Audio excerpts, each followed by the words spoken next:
Okay, bonjour à tous et à toutes. For this section, we're looking over the lecture, les loisirs, le temps et l'argent section of the textbook.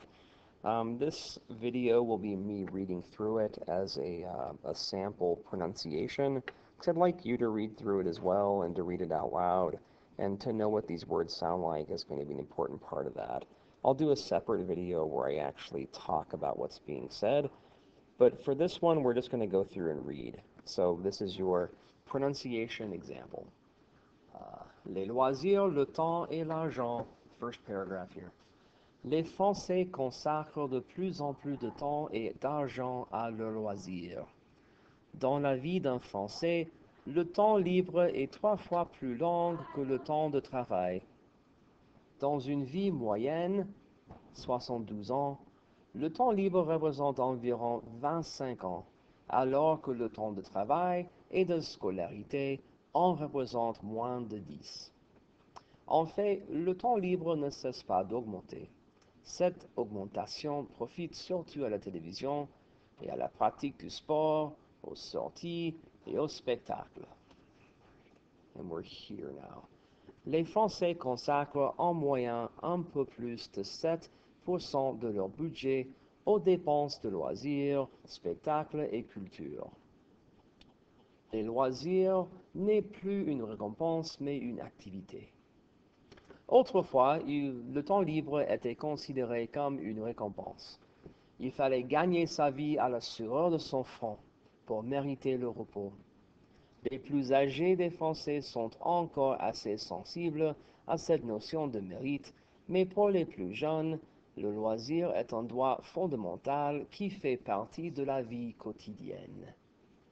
All right, we're going to scroll past the question and answer part and just get here to the next page. I'll read through this, I'll then read through that section, and we'll be done with this part. So here we go. Les sports est plus individuel, moins compétitif, plus diversifié. Les Français sont globalement plus nombreux à avoir une activité sportive. 1 sur 2 est concerné. Mais seulement 1 sur 5 peut être considéré comme un sportif régulier. Les Français voient dans le sport une activité de loisir plutôt qu'une compétition. C'est un moyen de détente nécessaire à un bon équilibre. Voilà pourquoi les sports de plein air, tels que les randonnées à pied ou à vélo, se sont bien développés dès ces certaines années.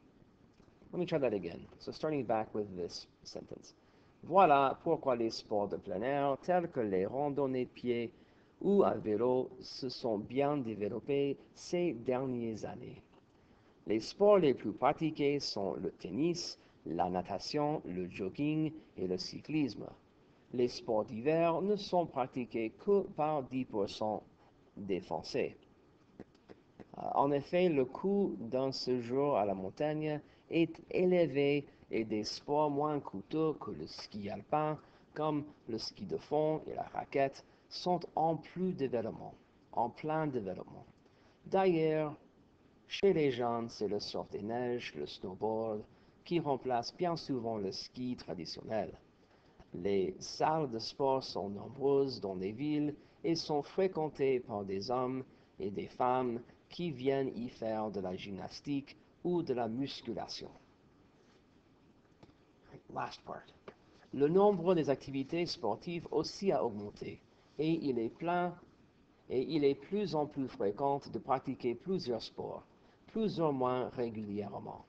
Des sports nouveaux ou récents comme le baseball, le golf, le canoë-kayak, le tir à l'arc, le deltaplane ont de plus en plus d'adeptes.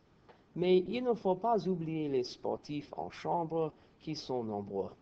Ils regardent les matchs de football, de rugby ou de tennis à la télévision. D'autres événements sportifs très appréciés des téléspectateurs sont le Tour de France, cyclisme, les 24 heures du Mans, sport automobile, et le rallye Paris-Dakar, automobile et moto.